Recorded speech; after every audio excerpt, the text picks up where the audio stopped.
nothing in your words.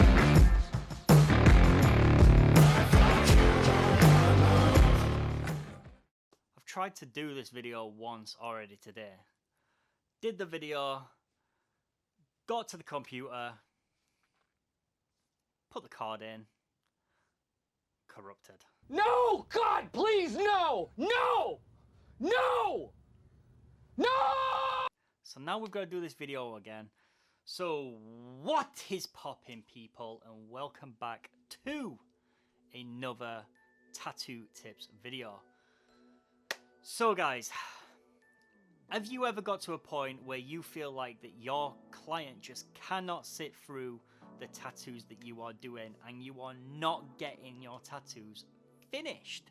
Well guys, this video is going to be a few tips on how you can stop this from happening and some things that you can do to help your client sit longer so you can get that crispy IG photo. Tip number one, and it is a pretty obvious one, but you would be surprised how many artists I've seen not do this, and that would be to get your client comfortable. Now a lot of artists get themselves comfortable and leave the client uncomfortable. Now this is only natural. Artists, we're doing the work, so we want to be the one that's comfortable. It's as simple as that. We don't want to have those back problems. We don't want to be in obscure positions. Oh, my back!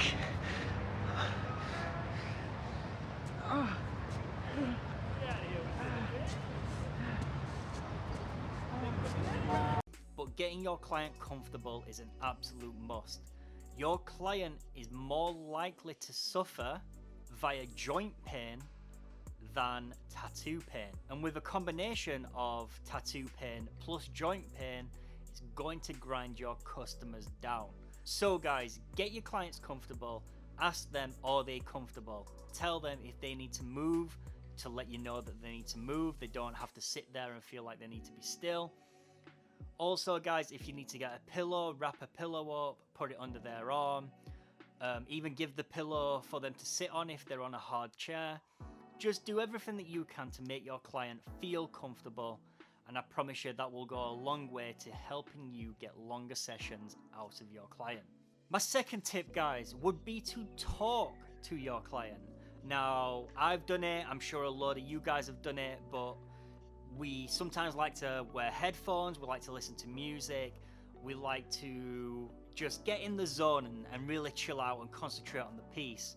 But while ever we are not talking to the client, that's giving that client time to really analyze what's going on and the pain that is, you know, happening in their body at that particular moment. So talking to your client is a good way to also get a longer session. Now, like I've said, I have wore headphones, and I am the type of artist that doesn't really talk much while I'm tattooing because I like to just focus on the piece. So if you're an artist that's like that, like me, then possibly give your client a film to watch, or tell them to bring some headphones so they can listen to their music. Put some YouTube on for them. Just do something to take their mind off the pain and keep the client engaged. Now swiftly moving on to the next tip guys, and that would be to have your customer have a constant hit of sugar throughout the day. Now sugar is a really good thing. Now what happens guys when we get tattooed is our body sends endorphins to the area that we are getting tattooed at to help us endure the pain that's happening. However, our bodies only have so much of this, so it depletes quickly. Generally you may only get maybe 4 hours out of it, depending on what you've eaten, if you've eaten, etc. and so on. So having a constant hit of sugar throughout the day, that being chocolate bars, Haribo, sugary sweets and sugary drinks, what that will do is that will keep replenishing the endorphins, so the customer's body is constantly providing endorphins to that area to ease the pain for them. So make sure in your consultations guys that you tell your customer to bring sugary drinks with them and sugary sweets. Diet sodas and diet like Coca-Cola and all that stuff is not going to work. There's no sugar in it, so there's no point. So tell them to bring full fat. Which leads me straight onto my next point guys, of having food breaks. Now a lot of customers tend to want to work through their breaks because they just want to get as much done as they can and they don't want to stop. But it's important, guys, that you make your customer realize how important it is for them to grab food. A lot of them will say that they're not hungry and they don't want to go and get food. But please, guys, tell them, explain to them that they need food, and it will make this tattoo session easier. So even if they're not hungry, please go out and get a little bite of something. Now on the back end of that, guys, what you don't want to be doing is having too many breaks. A lot of artists tend to smoke. Now these artists that smoke tend to go for a fag at least once an hour. Now what this is doing, guys, is this is getting the customer bedded in, and then they have to stop. So then they have to get bedded back in, and then they stop again, and so on and so forth. Obviously, you guys have been tattooed, you guys have got tattooed. Generally, your body will send endorphins to that area, and it'll take around about 10 minutes to get there. So it takes 10 minutes to get into a tattoo before it tends to die down and it doesn't hurt as much. Now, if you're stopping and starting constantly, you are taking 10 minutes to get into it. They just get into it, you stop. Then you're taking 10 minutes to get into it again, you stop again. So the customer is feeling a lot more pain. So try to keep your breaks down to a minimum. If you smoke, maybe go for a cigarette every couple of hours if you can last that long. Maybe around about 4 breaks during a full session.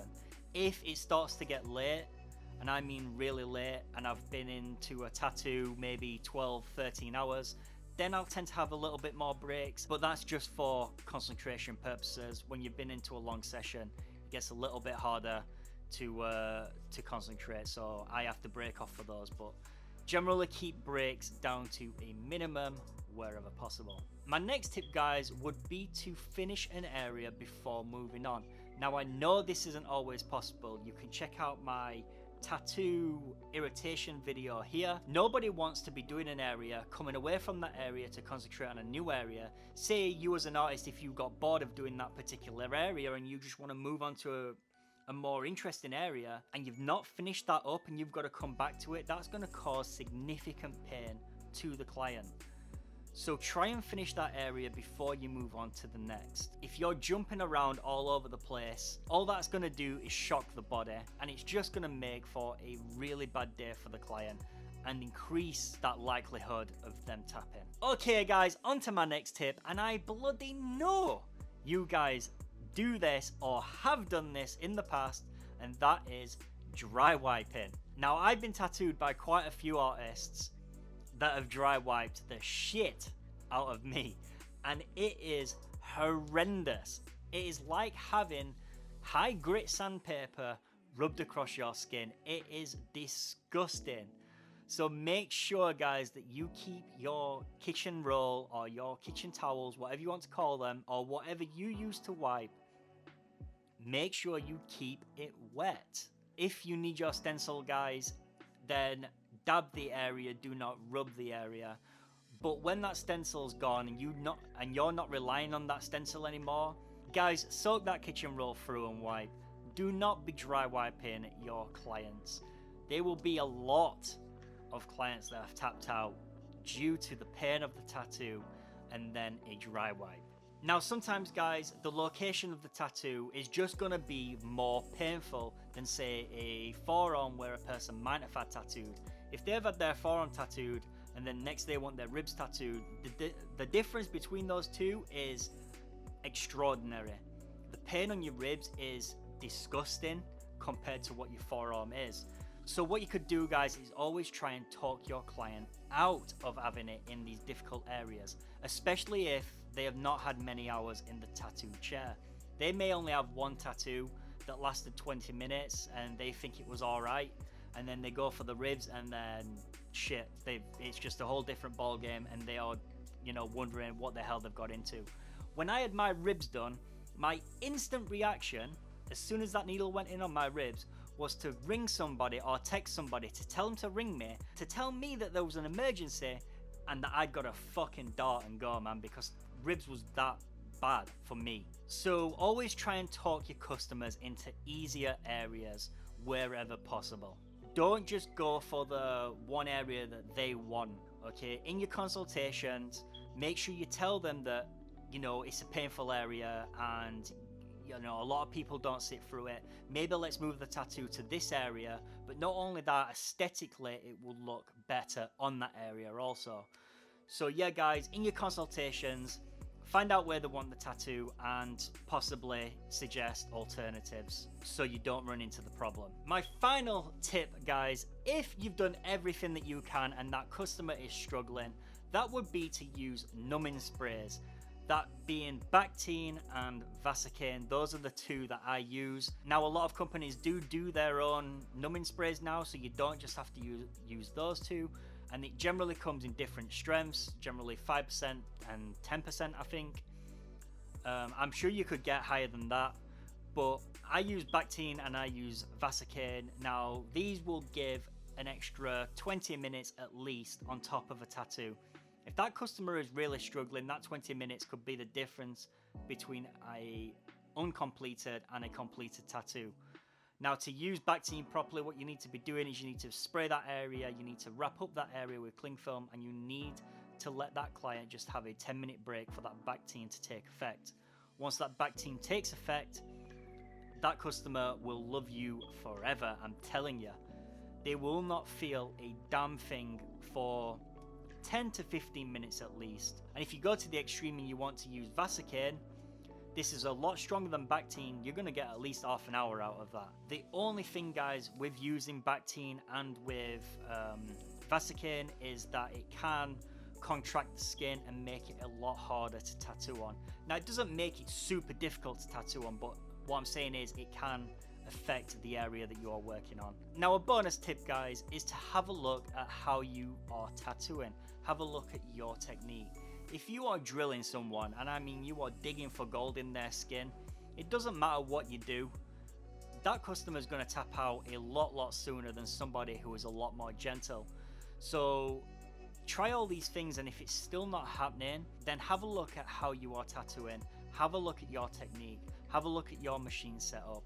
Have a look whether you're having a give. Check how hard your machine is hitting compared to your hand, how hard you are pressing on and stuff. So just check all these things, check your technique, because you could find that a slight adjustment in technique will give you the extra time that you need. But guys, that is the end of this video. As always, do not forget to check out my tattoo tips playlist. Do not forget to subscribe to this channel, and especially do not forget to like this video. Likes really do help push this video out to a larger audience.